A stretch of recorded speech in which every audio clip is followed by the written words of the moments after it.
Alhamdulillahirabbil alamin. Assalamualaikum warahmatullahi wabarakatuh.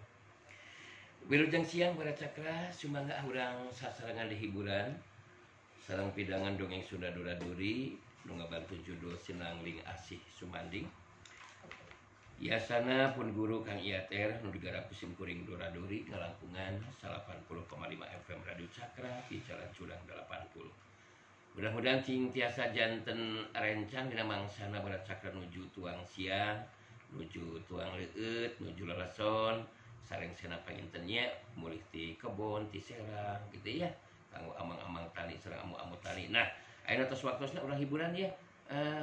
Sareng pidangan dongeng Sunda mudah-mudahan cing janten bahibur kana kabu pangbeberah kana manah. Geber beraya.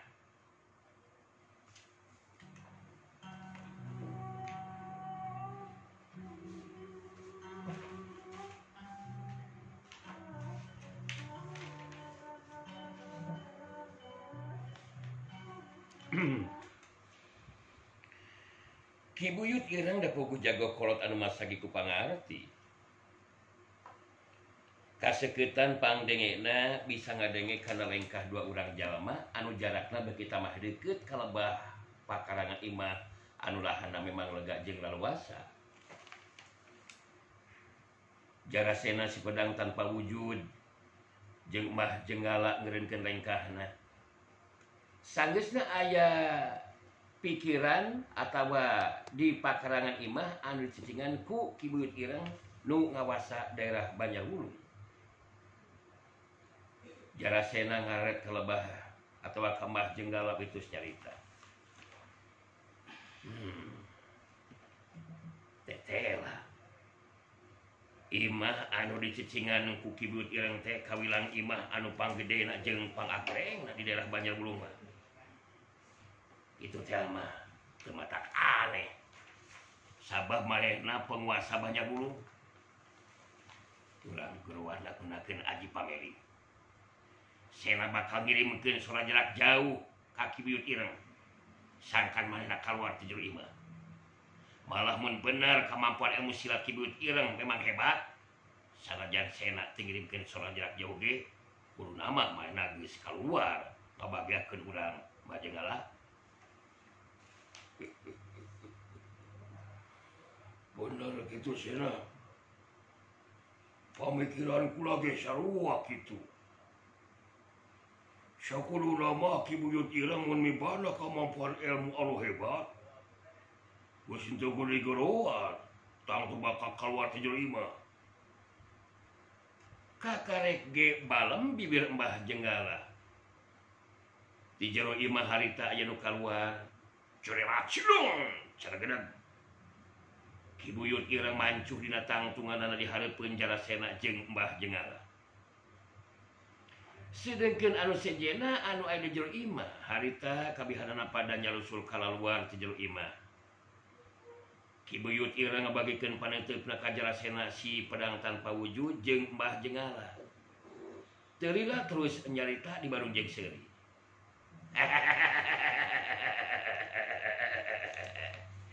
Saha si lain duaan he? Gancang jelaskeun ka dewek. Salaku penguasa daerah Banjarwulu. Saha ngaran si lain duaan? Sarta rek naon jor-jor datang ka dieu ha?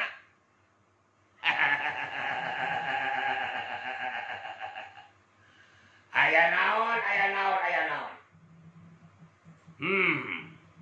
Hasok jawab. Si lain datang ka dieu maneh heula beja, ha? Ancan gede hate. Jor-jor datang ka dieu teh. Jarasena si pedang tanpa wujud anu leuwih teu heula ngajawab, bari males paneteupna Ki Buyut Ireng. Kuring Jarasena si pedang tanpa wujud. Terus ieu Mbah Jenggala. Andika henteu kudu kaget ningali kedatangan kuring duaan dina waktu ayeuna Ki Buyut Ireng. Salaku jago kolot penguasa Banjarwulu. Andika sakudu geus nyaho naon karep jeung pamaksudan kuring duaan dina waktu ayeuna. Jadi si lain yang disebut Jarasena si pedang tanpa wujud teh. Terus si lain udah jeung ngaran teh. Amoy. Caritaan si lain memang bener Jarasena. Dewek sabenerna geus nyaho. Naon karep jeung pamaksudan si lain duaan dina waktu ayeuna? Karena pamaksudan si lain duaan hayang ngajajal kekuatan jeung kahebatan Aji Pangti Dewe. Gablek kemampuan naon si lain duaan? Maka jeung rek ngajajal Ajen Pangti Dewe segala rupa. Ibu tirang. Sakuduna ngarti si Jarasena jeung Mbah Jenggala moal datang ka dieu. Mun teu boga modal kemampuan diri anu bisa diandalkeun. Jadi moal samata-mata ayeuna datang mun teu ngarasa percaya diri, bakal mampu ngukuran aja pangati antika ti butirang. Si lain cecel lebih wawahan yang Jarasena. Si lain ngerasa percaya diri bakal mampu ngukuran aja pangati dewek. Coba jelaskan gablek ilmu silat naon anu diandalkeun ku si lain Jarasena. Si Jarasena menang julukan si pedang tanpa wujud. Jadi ilmu silat andalan kuring nyata jurus pedang tanpa wujud. Si Jarasena boga keyakinan bakal mampu ngukuran kekuatan jeung kahebatan ilmu muara beraja. Anu nurutkeun beja mah tacan aya jago atau jawara anu mampu ngimbangan kana kekuatan eta ilmu. Tapi si Jarasena si pedang tanpa wujud anu bakal mampu ngimbangan eta kekuatan ilmu andika ti buyut ireng. Ki buyut ireng ngalangak seuri bari bangun anu suka nakera. Ningali sikap jeung caitaan Jarasena si pedang tanpa wujud anu sombong seperti gitu.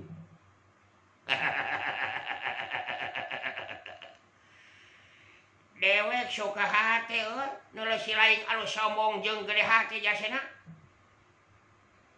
Kayan si lain henteu jauh beda jeung dewek Jarasena.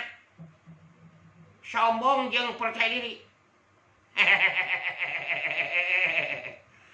Dewek boga keyakinan kemampuan ilmu silat si lain leuwih hebat tibatan si Jenggala. Sanajan mengukur karena umur masih Jenggala leuwih kolot tibatan si lain Jarasena euy. Panangkang si lain duaan anu hayang ngajajal ka dewek bakal ditarima sarta dicumponan. Tapi sameme si lain duaan ajen ijen jajaten jeung dewek aya katangtuan anu kudu dilaksanakeun ku si lain duaan. Jarasena si pedang tanpa wujud neuteup seukeut kaki buyut ireng balik terus nyarita deui. Katangtuan kumaha maksud andika teh ki buyut ireng?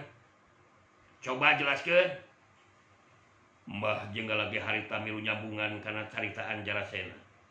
Benar. Katangtuan kumaha maksud andika teh buyut ireng?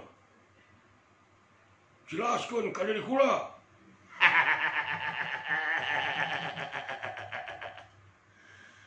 Katang tuan ki dewek ieu Jarasena Jenggala. Dewek boga dua orang jago kepercayaan anu saela ieu diandalkeun ku dewek. Nyata Limbong si singa terbang jeung si Rogowosi. Jadi katang tuan ki dewek si lain Jarasena kudu tarung nepikeun ka salah saurang aya nu modal. Anu jeung lawan si lain nyatana si Limbong. Kumaha sanggup? Ha? Sanggup teh si lain? Jarasena nyelang ngaret ka lebah Limbong si singa terbang anu ngacajar narangtung di tukangna ki buyut ireng dina jarak anu rada angga. Jarasena si pedang tanpa wujud seuri balik terus ngalanggar.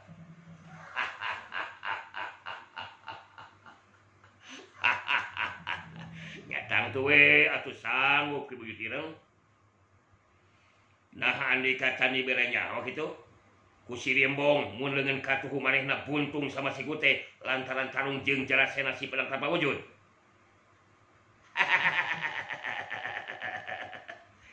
Dewek memang geus nyaho Jarasena geus nyaho. Tapi Abdi dewek hayang ngabandungan secara langsung kumaha kemampuan si lain tarung ngalawanan si limong euy. Ingetkeun tarung samodal deuleu. Hartina kudu aya salah saurang anu modal. Nah si lain atau si limong anu modal. Kali gumantung kemampuan si lain masing-masing euy. Ayeuna si lain jenggala si Ronggo sanajan matana pecah sabab mata nu beulah katuhuna bocos. Tapi manehna jago kapercayaan dewek euy. Jadi si lain ge sarua kudu tarung samodana ngalawanan si Ronggo sih. Jadi mun si lain duaan aya di pihak anu unggul, eta artina si lain diberi kesempatan ku dewek. Pikeun ngajajal kekuatan jeung kehebatan ilmu muara braja.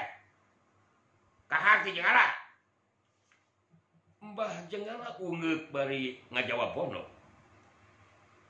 Kukula kaharti buyut ireng, kaharti kukula. Kula siaga diri pikeun ijen jajaten. Limbong si singa terbang jeung Ronggo Besi anu narangtung ngarende. Puguh karageteun ngadenge caritaan Ki Buyut Ireng anu mere katangtuan tarung tepikeun ka ajal. Duanana jadi pada ngarahuh dina jero hatena. Bisa kaharti ku Limbong jeung Ronggo Besi ge kaputusan Ki Buyut Ireng teh sarua jeung sacara henteu langsung rek nyingkirkeun ngabinasakeun maranehna duaan make leungeun anu sejer. Manggale ge sarua puguh kageteun ngadenge katangtuan jeung kaputusan ti Ki Buyut Ireng anu saperti kitu. Anu matak harita ngomong lalaunan ka ceungkai anu nangtung di gigireunana. Alah. Au. Kunaon menjadikan aya katangtuan saperti kieu teh nyingkai duh. Au. Asa iya pangarsa anu agung tidak meningali kayaan si Bang Limbong jeung si Mas Ronggo. Mereka harus bertarung sapaehnya. Sementara kahyanya tidak akan mampu menggunakan ilmu silat yang sakuma mistinya. Aduh. Sungguh tidak harti kumanggali mah. Tong nyebutkeun teu ngarti sagarupa manggali.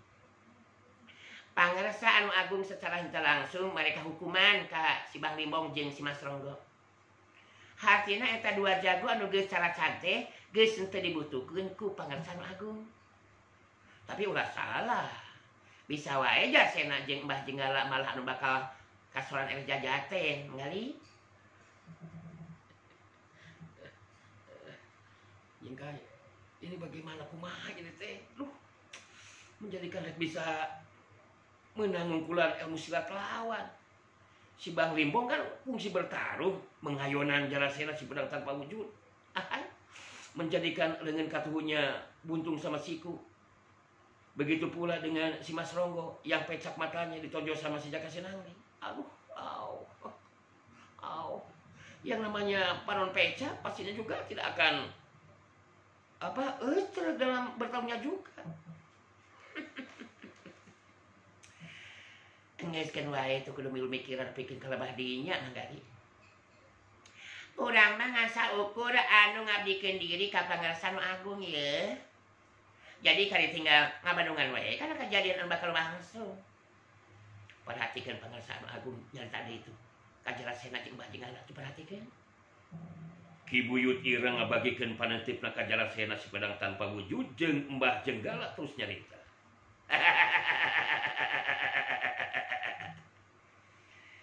Iyalah hante kawilang lega jeung leluasa euy. Sabab sok dipake pikeun latihan jurus. Jadi si lain duaan geura pada saga diri di lahan patempatan bakal lumangsung tarung dua bagian euy. Si lain jasena ngalawan si Limbong, sedangkan si lain Jenggala ngalawanan si Ronggo Besi. Atur we jarakna rada anggangan. Ingatkeun euy. Tarung teh nyata tarung ngadu jiwa. Tarung samodana euy. Nah, si duaan anu bakal modal atawa lawan si anu bakal malodal.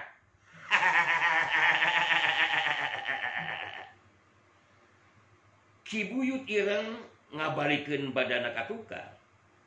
terus nyarita ditujukeun ka Limbong si Singa Terbang jeung Ronggo Besi terus nyarita. Si lain duaan di Mong Ronggo geus ngadenge kana kakang tuan jeung keputusan ti dewek. Jadi geus eueuh deui tawar menawar atawa nolak euy. Si lain duaan kudu ngalaksanakeun ieu keputusan ti dewek. Si lain di Mong ngalawan si Jarasena, sedangkan si lain Ronggo ngalawanan si Jenggalaeut. Geus teu kudu loba carita. Mun si lain duaan masih keneh hayang. Kamu sering hayang gitu ya. Pokoknya lamun masih keneh hayang dipake saka dipercaya ku dewek, buktikeun kemampuan si lain duaan euy. Si lain kudu mampu modaran anu jadi lawan. Hasok maju si lain Limbong, Ronggo lain kalau kaculang cileug sih. Sok marayu sih. Limbong si Singa Terbang jeung Ronggo Besi geus teu boga kesempatan pikeun olah. Harita duanana ti curelat saterusna Limbong mancuh nangtung di hareupeun Jarasena si Padang tanpa wujud. Sedengkeun Ronggo Besi mancuh nangtung di hareupeun Mbah Jenggala. Curelat silung. Ki buyut ieu ngacurelat loncat ka tempat cicingna manggali jeung cengkai. Tinggal Limbong si Singa Terbang mancuh nangtung di hareupeunana. Harita Jarasena si Padang tanpa wujud jebi bae terus nyarita. Andika panghiri jeung si Jarasena Limbong. Andika kudu ngarti. Tarung anu bakal lumangsung teh tarung anu jiwa euy. Siapkeun diri sabab si Jarasena moal make kudu hese pikeun ngabinasakeun Andika Limbong. Udah ngajar kali kau Jarasena. Aku tidak jagut mati, Pak. Kau jangan anggap enteng aku. Bagaimana kau punya ilmu silat? Aku siap menghadapinya. Kau yang akan aku bikin mampus Jarasena.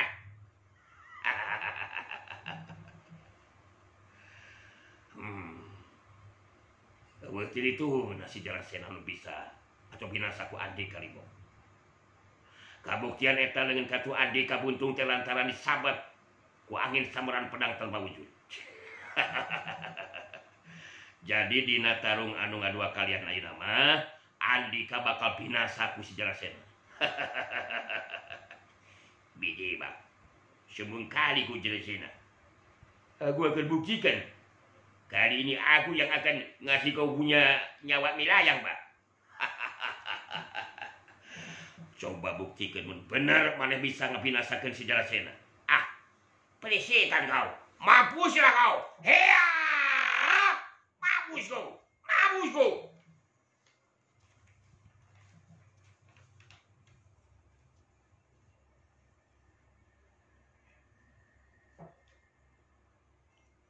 Curelat silung. Limbong si Singa Terbang harita miheulaan majuna raja. Sok sanajan ngan saukur panarajangna ngagunakeun leungeun anu beulah kenca bungkul. Tapi tang tuwe gerak panarajang Limbong henteu bisa dianggap enteng. Tarung antara Jarasena si Pedang tanpa wujud jeung Limbong si Singa Terbang geus lumangsung. Sedengkeun Mbah Jenggala jeung Ronggo Besi dina jarak anu rada anggang ti tempat tarungna Jarasena jeung Limbong, harita duanana geus pada sayaga diri pikeun ngamimitian tarung. Ronggo Besi netep seukeut ka Mbah Jenggala bari nyarita. Wong tua gaya gue izin pengen telu Jenggala. Senajan sampeyan duwe keterampilan sing hebat, aku ora wedi ngelawan sampeyan Jenggala. Sekarang pun aku ladeni. Ngomong naon si lain cek pecah. Tukah hati sia goblok. Gusto kulo balik carita sia. Buktikan kehebatan emu siat si lain. Orang tarung anu jiwa saronggo. Aja mantap. Anteng sanajan empri paku sinting. Aku bisa mateni kowe Jenggala. Hati-hati jaga seranganku Jenggala. Iya!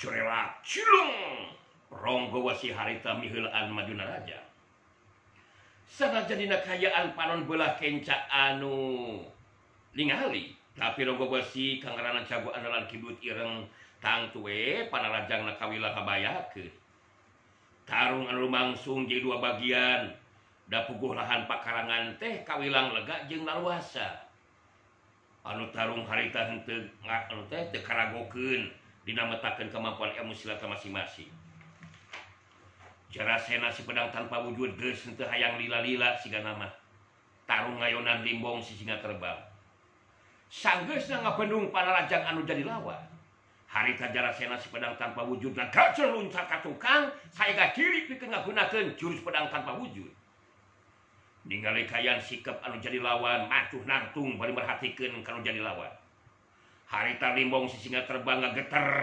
hatena sabab manehna memang kungsi ngarasakeun kumaha kaibatan jurus pedang tanpa wujud anu digunakeun ku Jarasena si Jarasena geus teu hayang lila-lila tarung ngayunan andi ka limbong sakedeung deui si Jarasena bakal ngagunakeun jurus pedang tanpa wujud jadi maneh ulah balangah limbong ulah balangah sabab lengah balangah saeutik we beuheung maneh bakal ngakerenceng atawa jantung maneh katabus ku kekuatan angin sameuran pedang tanpa wujud siap-siap aja binasa kuleungeun si Jarasena limbong jangan banyak omong kau Jarasena macam apa pula jurus yang kau gunakan sudah pasti akan kuhadapi bah pesetan kau aku tidak takut mati Jarasena lebih baik aku mati berkelang tanah daripada harus mengaku kalah sama kau Jarasena hade mun kitu malimbong geus henteu kudu micen di waktu lebih hade gunakeun jurus pamungkas maneh limbong ngakauran kawas singa edan teh sok gunakeun sabab guru tarung silih alajang ngagunakeun jurus anu biasa mah bakal lila waktuna euy sok gunakeun jurus pamungkas limbong Jarasena si pedang tanpa wujud nangtang kalimbong si singa terbang pikeun langsung ngagunakeun jurus pamungkasna nu disebut jurus singa maruta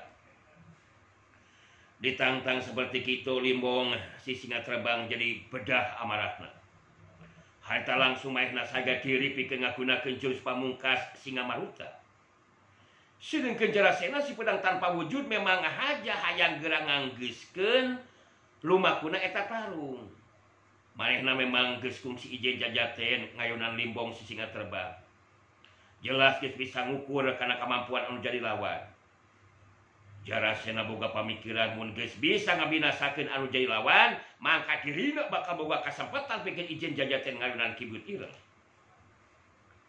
limbong si singa terbang memang geus taya dipilihan pikeun dirina dina waktu harita sanajan dina hate leutik mah ngarasa sabil sabab fungsi kealaman kekuatan jurus pamungkas singa maruta tetela mampu diungkulan ku sora ngahyungna angin sameran tina curug katuna Jarasena anu muter mangsa ngagunakeun jurus pedang tanpa wujud limbong si singa terbang mencrong anu jadi lawan terus carita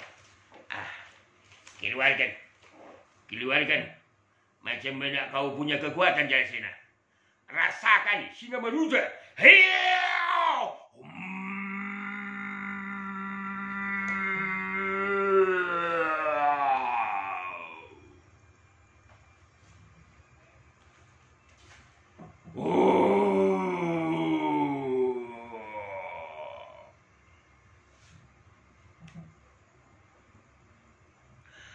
lir upama sora gaurna singa ngeuneurekeun sabudeureun eta patempatan sora limbong anu ngagunakeun jurus pamungkas singa maruta sidengkeun Jarasena si pedang tanpa wujud harita muterkeun curug katuhuna digigireun sirahna dina kayaan kajajar heung saperti anu kungsi kajadian dina waktu keur tarung munggaran harita antara getaran sora gauna singa jeung sora ngahyungna angin sameran jurus pedang tanpa wujud dina curug katuna Jarasena bantrok silih lindih silih tindih sorana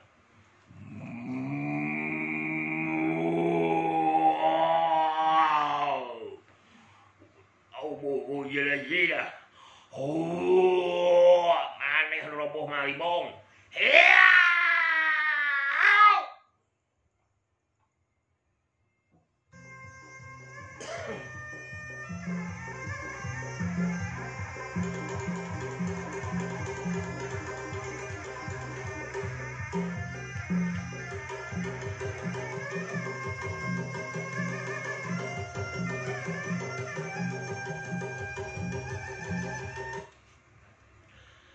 Manggali jeung Cengkai mah harita pada mempekan celina ku dampal leungeunna masing-masing. Puguh nyeri kekendangan celina kadenge sora gaurna singa jeung sora anu ngahingung. Kibuyut irang anu henteu kapangaruhan mah harita merhatikeun kalebah Jarasena jeung Limbong anu pada ngagunakeun jurus pamungkasna masing-masing. Kibuyut irang ngagerendang ngomong sorangan. Memang hebat jurus pedang tanpa wujud digunakan ku si Jarasena teh. Kakuatan sora anu ngahiung anu kaluar tina curukatuna si Jarasena. Bakal mampu hari ini sora gauna si Limbong. Bisa dipastikan ieu mah yeuh. Si Limbong anu bakal jajate. Si lain bakal panggih jeung kuai akhir di monggo. Mangkruk seperti si lain memang geus teu dibutuhkeun deui ku dewek euy. Sakedeung di si lain bakal modal ku si Jarasena Limbong. Kibuyut ireng geus bisa ngijir lumangsung bantrokan kekuatan antara jurus pamungkas Limbong si singa terbang jeung jurus panutup pedang tanpa wujud bakal tepi kana pungkasanana tahu. Limbong si singa terbang nu bakal kasoran eleh jajaten. Kajadian saterusna seperti anu kungsi karanapan ku Limbong si singa terbang. Harita jadi kaalaman deui. Sora Limbong anu lir upama sora gaurna singa teh jadi katinih kalindih ku sora ngahiungna angin sameran jurus panutup pedang tanpa wujud. Harita Limbong si singa terbang ngagero kaget bari ngabangkieun ka dorong mundur katuka. Oh. Wow. Belewa go. Belewa.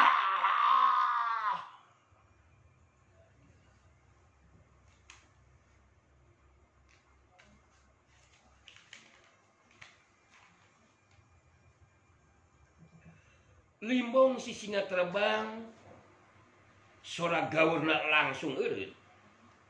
Dina kayaan ngabangkieun kadorong mundur ka tukang harita Jarasena geus henteu micen di waktu. Jirimna ngacorelat majuna rajang kanu jadi lawan. Dina kayaan badan ngalayang henteu napakana lemah. Harita Jarasena ngageurakeun curukatuhuna.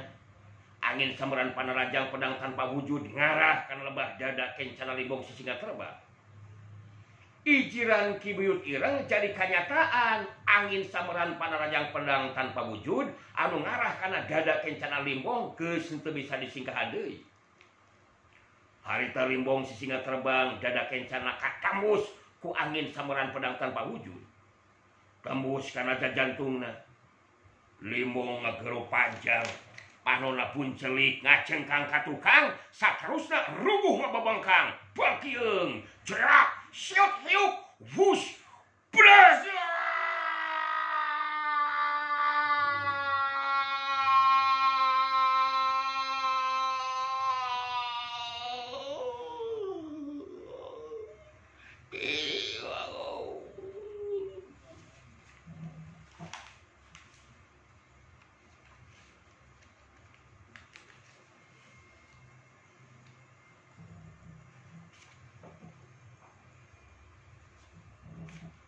Jengkang gedehut Limbong si singa terbang rubuh ngababengkang dina luhur lemah.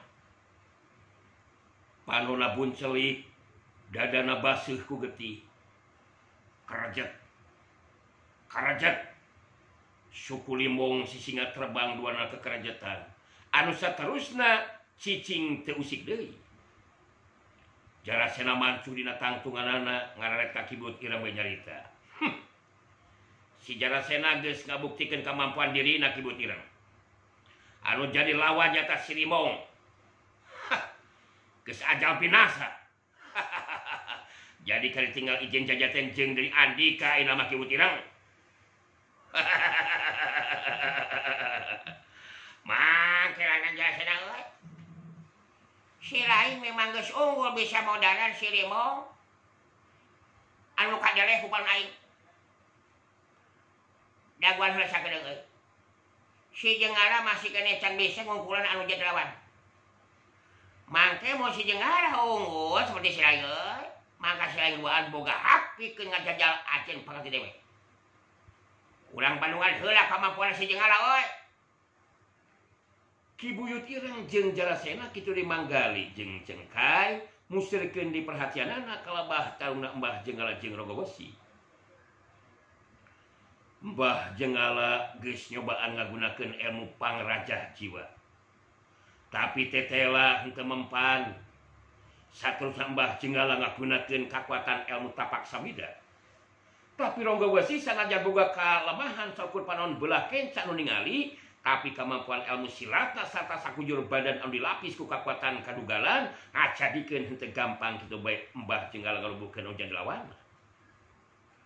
Malah Rogo Besi ge bangun anu ngartieun kakuatan ilmu tapak samida digunakeun ku Mbah Jenggala mangrupa kakuatan panarajang anu ngandung kakuatan tanaga rosa kebeda ti kakuatan badak samida atawa 60 tanaga badak. Mbah Jenggala terus narangsa ku panarajangna, tapi Rogo Besi ge mung bantu kakuatan tanaga leuwih ngandalkeun kana kemampuan ilmu pangenteng badana nyingkahan panarajang lawan. Tutas nyingkahan panarajang lawan Rogo Besi malasna raja. Orang kaya Mbah Jenggala ge mung kaparingan gerak. Satiap panarajang balesan lawan bari gancang di benungku sapasang leungeunna. Rogo Besi kapaksa naik di panarajangna. Sabamun bantro kakuatan tanaga bisa dipastikan manehna moal bisa ngimbangan rosana kakuatan tanaga anu jadi lawan. Sauk hiu kira kilo plus. Sauk kira plus. Masing-masing buh Mbah Jenggala kitu di Rogo Besi. Tacan aya anu bisa ngasupkeun panarajangna. Manggali ningali kayaan Limong sisinga terbang geus ajal binasa ku Jarasena. Harita ngaret ka Cengkai bari ngomong lalaunan. Aduh, menjadikan tidak menyangka ya mak nasib Bang Limong harus menemui ajalnya. Duh, terlalu sungguh di luar dugaan ini mah Cengkai. Malah segala nasib si Mas Rogo tidak akan jauh beda, menjadikan penasib anu sarua. Nyakeun wae. Teu kudu jadi pikiran manggali. Memang apan geus kaputusan ti Pangasaru Agung. Kitu teh lantaran memang si Abang jeung si Mas geus henteu dibutuhkeun ku Pangasaru Agung. Nyada geus eueuh araheunana atuh. Nili kana kayaan seperti kieu sigana mah Jarasena jeung Mbah Jenggala nu bakal ngagantikeun posisina si Abang jeung si Mas. Kitu teh engkai mah. Iya. Menjadikan karena itu segala mah bener cek Nyingkai. Kenapa harus jadi pikiran ya? Makanya Manggali mah tidak mau lah menjadi jago silat, nggak mau Manggali mah lebih baik jadi jago kelecis ya. Ya nggak mau jadi jago silat mah bisi ngalaman kawas si Abang jeung si Mas. Makanya mending jadi jago kelecis. Jago ngalimet. Ki Buyut ireng ngaret ka Manggali jeung Cengkai bari muleleng terus carita. Mangga jamai. Ya bes ya, montong ngobrol wae goblok. Anggur Bandungan ku si lain duaan anu ketarung si Jenggala ngalawanan si Ronggo. Jar bes ya. Mun aya anu ngomong deui diwajag sakuliah we. Si Ronggo bakal leuseum biar ketenagana euy. Sabab terus-terusan nyingkahan panarajang si Jenggala. Nasib si Ronggo mau beda seperti nasibna si Limong euy. Sakadeung di modal ka si Ronggo teh. Da keuna haos hidup oge. Pokok geus teu dibutuhkeun ku dewe. Anu ngawe ku saing duaan, anu ketarung tuh.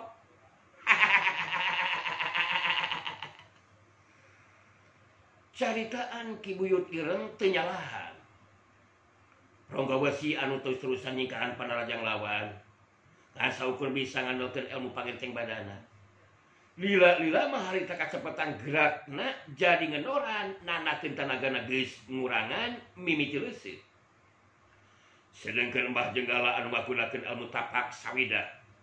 Begitu tambah sumanget tinggal kacepetan gerakan lawan geus mimiti ngenoran.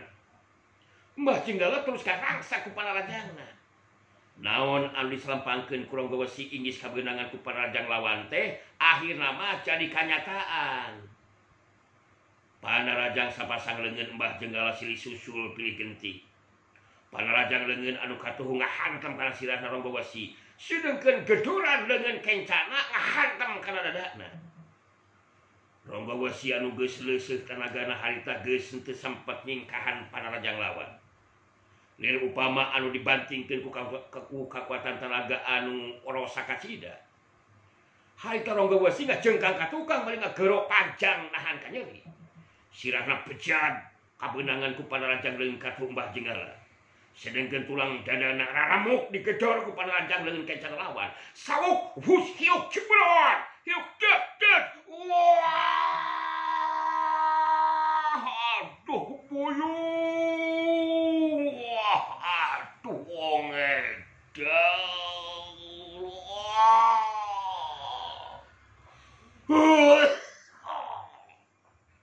Jengkang kedebut Rongga Wesi rubuh ngababangkang karajat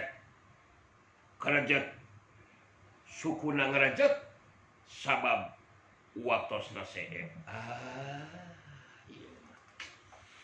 Anak kabisan baracakra sagala atunya pidangan dongeng Sunda Duraduri kanggo dinten ieu urang cekapkeun langsung di ka dieu.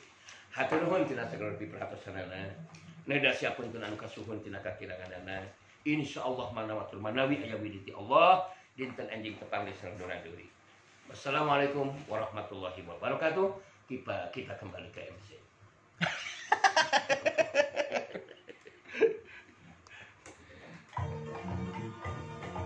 Baraya Cakra, lebih pas kasangakeun pidangan dongeng Sunda Duraduri.